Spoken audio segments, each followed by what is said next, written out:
बिस्मिल्लाहिर्रहमानिर्रहीम। बच्चों हमने डीई की मैथ स्टार्ट की या मैथ 113। और बच्चों मैंने ना ए पेपर के शॉर्ट क्वेश्चन भी कंप्लीट करवा दिए और ए पेपर के मैंने एक्सरसाइज भी कंप्लीट करवा दी और मैंने एमसीक्यूज़ भी कंप्लीट करवा दिए। आज हम करेंगे बी पेपर के एमसीक्यूज़ और ये मैंने चैप्टर नंबर 8 आप लोगों को एक्सरसाइज के साथ कंप्लीट करवा दिया और शॉर्ट क्वेश्चन के साथ भी कंप्लीट करवा दिया। आज हम इसके करेंगे एमसीक्यूज़ और एमसीक्यूज़ हल करना सीखेंगे। तो बच्चों जैसे उसने एमसीक्यूज़ नंबर हमें 1 दे दिया, एमसीक्यूज़ नंबर 1 है हमारे पास और हमें उसने कह दिया अभी मैग्नीट्यूड मालूम करो। क्या मालूम करना है हमने? इस वेक्टर को ना नाम रख लेंगे ए वेक्टर। इस वैल्यू का नाम क्या रख देंगे? ए वेक्टर। और वेक्टर को ना ऊपर इस तरह ना हाफ एरो डालनी होती है, इस तरह ए लिख कर ना इस तरह हाफ एरो। ये जो सी एरो ना हाफ एरो ये शो करवाती है वेक्टर को। और ऊपर है ना मैंने ये छोटा छोटा जिन सा ये वी लिखा हुआ है इस तरह, और ये भी किसको शो करवाती हैं? ये वाली अलामतें वेक्टर को। तो हमारे पास ए वेक्टर किसके बराबर है? 2i माइनस का 2j माइनस का k। हमने इसका की ये जो सी अलामत है ना ये वाली इस तरह की, ये हैं होती हैं वेक्टर की शनाख्त करवाती हैं। भी ये अलामतें किसकी हैं? वेक्टर की। हमने इसका मैग्नीट्यूड मालूम करना है। तो बच्चों मैग्नीट्यूड का जो सा फार्मूला होता है हमारे पास, ये वाला फार्मूला है मैग्नीट्यूड का, x का स्केयर प्लस y का स्केयर प्लस z का स्केयर। और x क्या होता है हमारे पास? i के साथ वाला कोफिशेंट ये x के बराबर है, और j के साथ वाला जो सा अददी सर है ये y के बराबर है, और k के साथ वाला जो सा अददी सर है वो z के बराबर है। तो बच्चों ये होता है मैग्नीट्यूड का फार्मूला। ये दो लाइनें किसको शो करवाती हैं? मैग्नीट्यूड को। और मैग्नीट्यूड का फार्मूला होता है x square plus y square plus z square ऊपर सारे का जज़र। तो बच्चों हमने इसका क्या लेना है? मैग्नीट्यूड।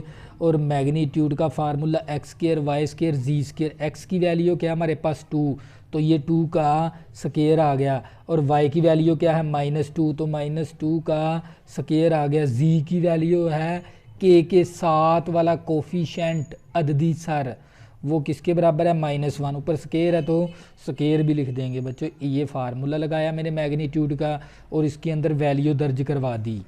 ये 2 का स्क्वायर 4 आ गया, ये 2 का स्क्वायर 4 आ गया। माइनस तो स्क्वायर ने ख़त्म कर देनी है क्योंकि जुफ्त पावर है, इवन पावर है, इवन पावर माइनस को ख़त्म कर देती है। और 1 का स्क्वायर 1 आ गया। 4 + 4 + 1 करेंगे 9 आ गया।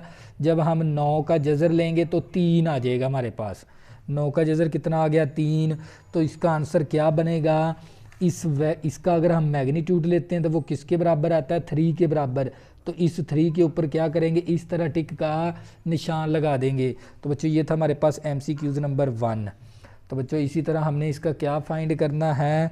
एमसीक्यूज़ नंबर 2 है हमारे पास। एमसीक्यूज़ नंबर 2 हमने एमसीक्यूज़ नंबर 2 का हमने यूनिट वेक्टर मालूम करना है। यूनिट वेक्टर किसका? इस वैल्यू का i plus j plus k। ऊपर ये लामते ना जो सी ये मैंने ये उल्टा v लिखा हुआ है, ये वेक्टर को शो करवाती हैं। तो बच्चों सबसे पहले मैंने इसको a वेक्टर के बराबर लेट करवा लिया इस तरह। तो बच्चों ये ए वेक्टर के शो हो गया। तो आप लोगों को पता होना चाहिए जो सा ना यूनिट वेक्टर का जो सा फार्मूला होता है हमारे पास ए वेक्टर ओवर ए वेक्टर का मैग्नीट्यूड, ये फार्मूला है यूनिट वेक्टर का। तो हमने अगर इस वेक्टर का यूनिट वेक्टर लेना तो उसका फार्मूला ये है। तो इसके लिए हमें सबसे ए वेक्टर तो मौजूद है लेकिन हमारे पास ए वेक्टर का मैग्नीट्यूड नहीं है। तो पहले हम क्या करेंगे? ए वेक्टर का मैग्नीट्यूड मालूम कर लेंगे। तो उसका फार्मूला क्या था मैग्नीट्यूड का? X square y square plus z square. X क्या है? आई के साथ वाला कोफिशेंट है 1 है तो 1 ले लेंगे। तो y हमारे पास j के साथ वाला कोफिशेंट कितना है? 1, तो 1 ले लेंगे। इसी तरह k के साथ वाला कोफिशेंट वो z के बराबर है, तो यहाँ पर 1 है तो 1 ले लेंगे। तो 1 का स्क्वायर 1 आ गया, 1 का स्क्वायर 1 आ गया। 1 + 1 कितना आ गया? 3, और 3 का जज़र आ गया। तो बच्चों अब हमने क्या लिखना है? यूनिट वेक्टर मालूम करना है। तो हमारे पास यूनिट वेक्टर का फार्मूला होता है ए वेक्टर ओवर ए वेक्टर का मैग्नीट्यूड। और यूनिट वेक्टर को हम इस तरह भी शो करवा सकते हैं, ए वेक्टर कैप। अगर ए के ऊपर हम ना इस तरह कैप लिख दें ना तो ये असल में हमारा यूनिट वेक्टर होता है ए, ये वाला इस तरह भी लिखा जा सकता है इसको। तो बच्चों हम क्या करेंगे, अब इसकी वैल्यू लिख देंगे। ए वेक्टर हमारे पास आई प्लस जे प्लस के, ऊपर ये अलामतें लिख दी, और ए वेक्टर का मैग्नीट्यूड किसके बराबर है, 3 के जज़र के बराबर। तो बच्चों ये आंसर आएगा इसका MCQ नंबर 2 का। तो हम देख लेंगे ये कहाँ पर मौजूद है, आई प्लस जे प्लस के और 3 का जज़र, क्योंकि मैं इस वैल्यू को मैं इस तरह भी लिख सकता हूँ 1/3 का जज़र आई प्लस जे प्लस के, तो मैं इस तरह भी लिख सकता हूँ इसको। तो बच्चों ये मेरे पास आ गया इसका आंसर। तो इसके ऊपर सी के ऊपर क्या करेंगे, इस तरह टिक का निशान लगा देंगे। ये था हमारे पास MCQ नंबर 2। इसी तरह बच्चों MCQ नंबर 3 करेंगे, आप लोगों को मज़ीद समझ आ जाएगी इन चीज़ों की। MCQ नंबर 3 के अंदर भी हमने क्या मालूम करना है, इस वेक्टर का ना यूनिट वेक्टर मालूम करना है। तो सबसे पहले हमने इस वेक्टर MCQ नंबर 3 है, ए वेक्टर के बराबर लेट कर लिया आई माइनस का 2j माइनस का 2k। हमने इसका क्या मालूम करना है, यूनिट वेक्टर हमने मालूम करना है इसका। तो हमें पता है ए यूनिट वेक्टर का फार्मूला क्या होता है, ए वेक्टर ओवर ए वेक्टर का मैग्नीट्यूड। तो सबसे पहले हम इसका क्या मालूम कर लेंगे, मैग्नीट्यूड। ये अलामत होती है मैग्नीट्यूड की, इस तरह 2 वर्टिकल लाइनें, ये कहलाती हैं मैग्नीट्यूड। तो मैग्नीट्यूड का फार्मूला होता है x square plus y square plus z square, ऊपर सारे का जज़र। एक्स क्या है, आई के साथ वाला कोफिशिएंट 1 है तो 1 ले लेंगे, और जे के साथ वाला कोफिशिएंट वो वाई के बराबर है, और के साथ वाला कोफिशिएंट वो जी के बराबर है। तो बच्चों एक्स का स्क्वायर आ गया, वाई का स्क्वायर, जी का स्क्वायर। तो 1 का स्क्वायर 1 आ गया, 2 का स्क्वायर लेंगे 4, 2 का स्क्वायर लेंगे 4, तो ये हमारे पास 9 आ गया। 9 का जज़र लेंगे तो 3 आ गया। तो बच्चों अब हमने इसका क्या लिखना है, यूनिट वेक्टर का फार्मूला ए वेक्टर ओवर ए वेक्टर का मैग्नीट्यूड। ए वेक्टर हमारे पास आई माइनस का 2j माइनस का 2k, और ए वेक्टर का मैग्नीट्यूड है 3 के बराबर। तो बच्चों ये आंसर बनेगा। इसके ऊपर हम क्या करेंगे, टिक का निशान लगा देंगे। ये रहा हमारे पास आई माइनस का 2j माइनस का 3 के बटा क्या है 3, ये असल में 3 बटे के अंदर ही है, तो इसका बी जोज बनेगा। तो बी जोज के ऊपर क्या करेंगे, इस तरह हम टिक का निशान लगा देंगे। इसी तरह बच्चों हमारे पास MCQ नंबर 4 है, तवज्जो करनी है आप लोगों ने। MCQ नंबर 4 है, हमें क्या दे दिया, आई डॉट जे एंड के, ये हमें 3 वेक्टर दे दिए। आर क्या है, ये ऑर्थोगोनल हमने मालूम करना है, और ये यूनिट वेक्टर हैं, और ये आई जे क्रॉस आई, जे क्रॉस आई किसके बराबर है बच्चों, आप लोगों को पता होना चाहिए, जे क्रॉस आई, यहाँ पर लिखा हुआ है जे क्रॉस आई। तो बच्चों ये असल में क्रॉस होता है, इसको क्रॉस कहते हैं, ज़रब नहीं कहना है आपने, बल्कि क्रॉस कहते हैं वेक्टर के अंदर, क्रॉस प्रोडक्ट। इसको, इसका नाम क्या है, क्रॉस प्रोडक्ट। इस तरह की ज़रब का निशान जो सा हो, तो वेक्टर के अंदर ये कहलाता है क्रॉस। तो हमें पता होना चाहिए भी यहाँ पर जे क्रॉस आई किसके बराबर होता है, माइनस के बराबर, या हम इस तरह भी कह सकते हैं इसको, जे क्रॉस के फिर किसके बराबर होगा, माइनस आई के बराबर। इस तरह अगर दो वेक्टर डिफरेंट है ना, उनका जब क्रॉस लेते हैं वो माइनस के बराबर आएगा। इसी तरह जे ज़रबे के को हम करवाएंगे तो ये माइनस आई के बराबर आएगा। तो इसका आंसर क्या बनेगा, जे क्रॉस आई बराबर होता है माइनस के बराबर। तो माइनस के ऊपर क्या करेंगे, टिक का निशान लगा देंगे। ये रहा हमारे पास MCQ नंबर 4। इसी तरह बच्चों हमने इस वेक्टर का क्या फाइंड करना है, मैग्नीट्यूड। तो हम इसका मैग्नीट्यूड ले लेंगे। हम इसको ए वेक्टर के बराबर लेट किया, आई माइनस का 3j और प्लस का 5k। हमने इसका क्या फाइंड करना है, मैग्नीट्यूड मालूम करना है। ये असल में हमारे पास इस तरह है, ये MCQ नंबर 5 है। ये हमें वेक्टर दे दिया, इस वेक्टर का हमने क्या मालूम करना है, मैग्नीट्यूड। तो हमें पता है मैग्नीट्यूड को इस तरह 2 लाइनों से शो करवाते हैं। इसका फार्मूला होता है एक्स का स्क्वायर। एक्स क्या, आई के साथ वाला कोफिशिएंट है, 1 है तो 1 का स्क्वायर आ गया, प्लस इसके बाद अब वाई का स्केयर, वाई का स्केयर कितना है -3 है, वाई ऊपर स्केयर है तो स्केयर भी आ गया। इसी तरह के साथ वाला कोफिशेंट अददी सर वो जी के बराबर है, जी कितना है 5 है तो 5 का स्केयर आ गया, 1 का स्केयर 1 आ गया, 3 3 9 हो गया, 5 5 25। तो बच्चों 25 में 9 जमा करेंगे तो ये 34 हो गया, 34 में 1 जमा करेंगे तो ये 35 का जज़र आ गया। अब 35 का परफेक्ट जज़र नहीं है, इस वेक्टर का मैग्नीट्यूड क्या बनेगा 35 का जज़र। तो बच्चों ये रहा 35 का जज़र, तो इस डी जोज के ऊपर क्या करेंगे टिक का निशान लगा देंगे। तो बच्चों ये था हमारे पास MCQs नंबर 1 से लेकर 5 तक। इसी तरह बच्चों अब करेंगे 6 से लेकर 10 तक, 2 वीडियो बनानी है हमने इसकी MCQs की। तो बच्चों हम क्या करेंगे अब MCQs नंबर 6 को हल करेंगे। MCQs नंबर 6 हमारे पास है, तवज्जो करनी है आप लोगों ने,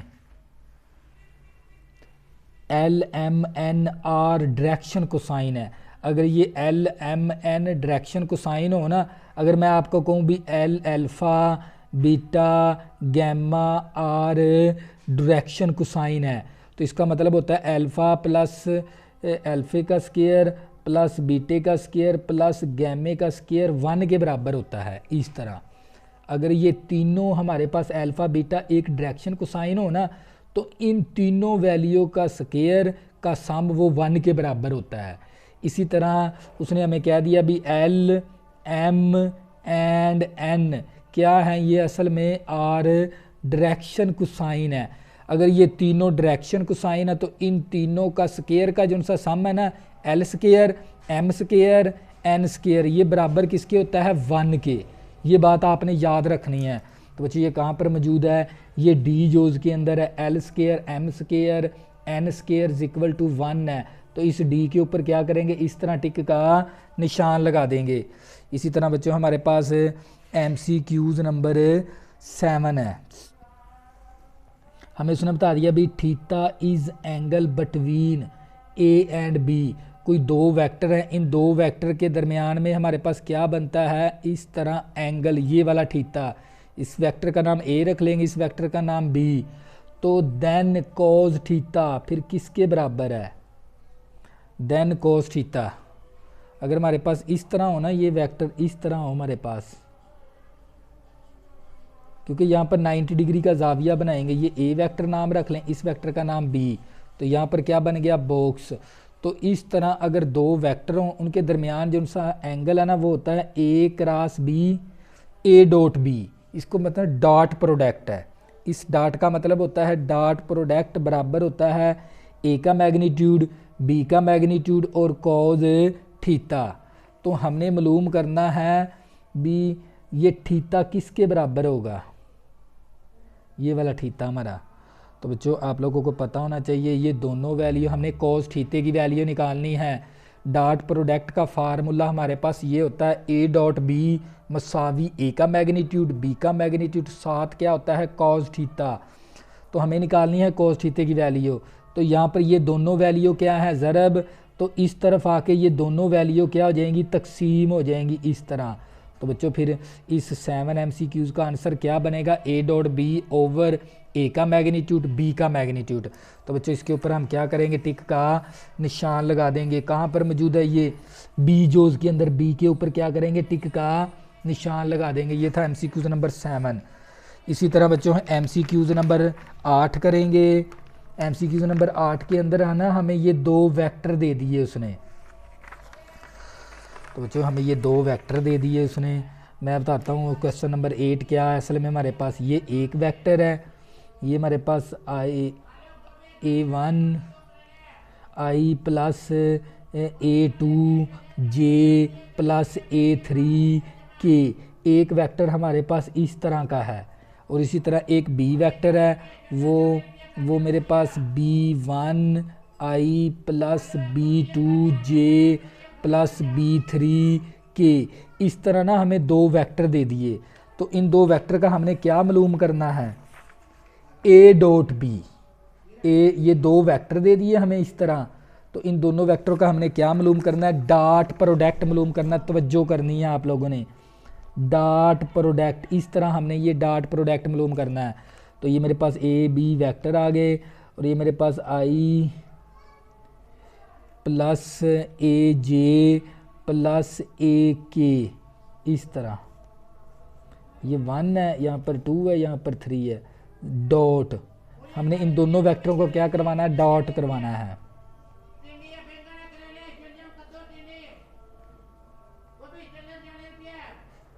तो बच्चों 1 है, 2 है, 3, तो बच्चों इन दोनों का हमने क्या लेना है, डॉट प्रोडक्ट। तवज्जो करनी है, ये एमसीक्यू समझने वाला है। तो बच्चों डॉट के अंदर है ना आई के कोफिशिएंट ज़र्ब करवा देंगे, A1 और B1। तो ये हमारे पास आ गया A1 और B1 आ गया। डॉट प्रोडक्ट, ये इस कोमे का डॉट का मतलब होता है डॉट प्रोडक्ट है। डॉट प्रोडक्ट के अंदर आई के कोफिशिएंट अददी सर ज़रब करवा देंगे, जे के कोफिशिएंट अददी सर ज़रब करवा देंगे, के साथ कोफिशिएंट और उसके अददी सर को ज़रब करवा देंगे।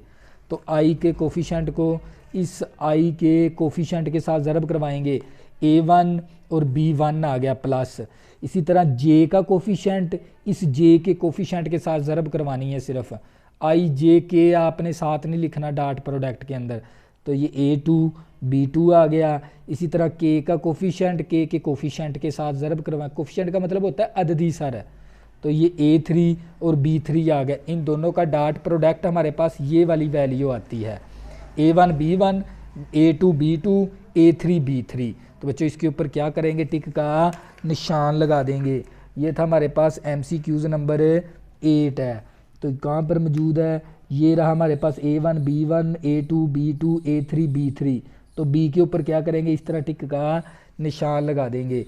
इसी तरह बच्चों हमें उसने दे दिया ये MCQs नंबर A.B=0।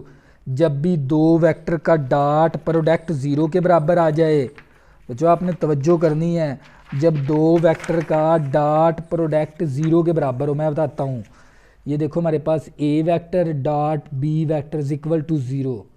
ये उस वक्त 0 होते जब ये दोनों वेक्टर आपस में क्या हों, इस तरह परपेंडिकुलर हों, परपेंडिकुलर 90 डिग्री का जाविया बनाते हों इस तरह। उस वक्त ये दोनों वेक्टर आपस में क्या होते हैं, डॉट प्रोडक्ट =0 होता है। क्यों 0 हो जाता है, क्योंकि इसके ना इसका फार्मूला था A का मैग्नीट्यूड B का मैग्नीट्यूड कॉज थीटा। जब यहाँ पर थीटे की वैल्यू दर्ज करवाते हैं ना 90 डिग्री, क्योंकि कॉज 90 आ जाता है 0, तो इसको भी 0 कर देगा, इसको भी। तो जब भी उसी वक्त ये डॉट प्रोडक्ट 0 के बराबर होता है, दो वेक्टर का डॉट उस वक्त 0 के बराबर होता है जब ये दोनों वेक्टर आपस में क्या हो, परपेंडिकुलर, यानी वो 90 डिग्री का जाविया बनाते हों। तो यहाँ पर फिर क्या आएगा, परपेंडिकुलर आ जाएगा। तो परपेंडिकुलर के ऊपर क्या करेंगे, इस तरह टिक का निशान लगा देंगे। ये था MCQs नंबर 9। इसी तरह बच्चों MCQs नंबर 10 करेंगे, आप लोगों को मज़ीद समझ आ जाएगी। ये क्या है, असल में सीन क्या है इसका। A वेक्टर हमें दे दिया I + J + K, और इसी तरह हमें एक B वेक्टर दे दिया -I -J और -MK दे दिया उसने, -MK है। हमें ये वेक्टर दे दिए और ये आपस में क्या है, R परपेंडिकुलर है, उसने ये बता दिया हमें R परपेंडिकुलर है। तो हमने M की कीमत मालूम करनी है इसके अंदर, MCQs नंबर 10 के अंदर।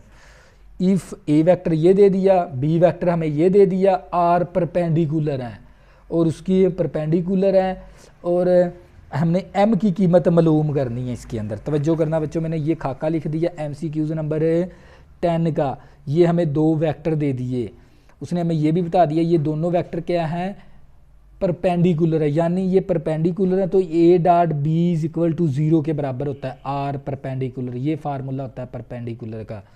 दो वेक्टर का डॉट किसके बराबर होता है, 0 के बराबर। तो उस वक्त वो दोनों वेक्टर आपस में क्या होते हैं, परपेंडिकुलर। तो बच्चों हम दोनों वेक्टर का डॉट प्रोडक्ट 0 के बराबर करेंगे और M की कीमत वहाँ से निकाल लेंगे। तो मेरे पास I + J + K, ये मेरे पास A वेक्टर आ गया, डॉट B वेक्टर मेरे पास -I -J -MK, तो = क्या है, 0 के बराबर। तो इन दोनों का हम वेक्टर का डॉट लेना, डॉट लेंगे तो उस वक्त ना आपने आई के कोफिशेंट के साथ ज़रब करवा देंगे और जे के कोफिशेंट के साथ ज़रब करवा देंगे और के कोफिशेंट के साथ ज़रब करवाना है आपने। आई जे के नहीं लिखना क्योंकि ये स्केलर क्वांटिटी होती है। यहाँ पर आई का कोफिशेंट कितना 1 है, यहाँ पर -1 है, 1 को -1 के साथ ज़रब करेंगे तो -1 आ जाएगा। जे का कोफिशेंट 1 है और यहाँ पर जे का कोफिशेंट कितना है -1, 1 को -1 के साथ ज़रब करेंगे तो -1 आ जाएगा। यहाँ पर के का कोफिशेंट 1 है, यहाँ पर के का कोफिशेंट कितना है -m, तो ये माइनस का m आ जाएगा इक्वल टू 0। तो ये माइनस का 1 माइनस का 2 आ गया, ये माइनस का m है, उस तरफ जाके प्लस का m हो गया। तो मेरे पास m की वैल्यू कितनी आ गई -2। तो बच्चों यहाँ पर m की वैल्यू क्या आ गई -2। तो -2 के ऊपर क्या करेंगे बच्चों, टिक का निशान लगा देंगे। तो बच्चों ये चैप्टर नंबर मैंने 8 के MCQs नंबर 1 से लेकर 10 तक कंप्लीट करवा दिए इस वीडियो के अंदर। अगर बच्चों आपने अभी तक मेरे चैनल को सब्सक्राइब नहीं किया, प्लीज़ इसको सब्सक्राइब कर लें ताकि आने वाली न्यू वीडियो आपको आसानी के साथ मिल सकें। अल्लाह हाफिज़, दुआओं में ज़रूर याद रखना।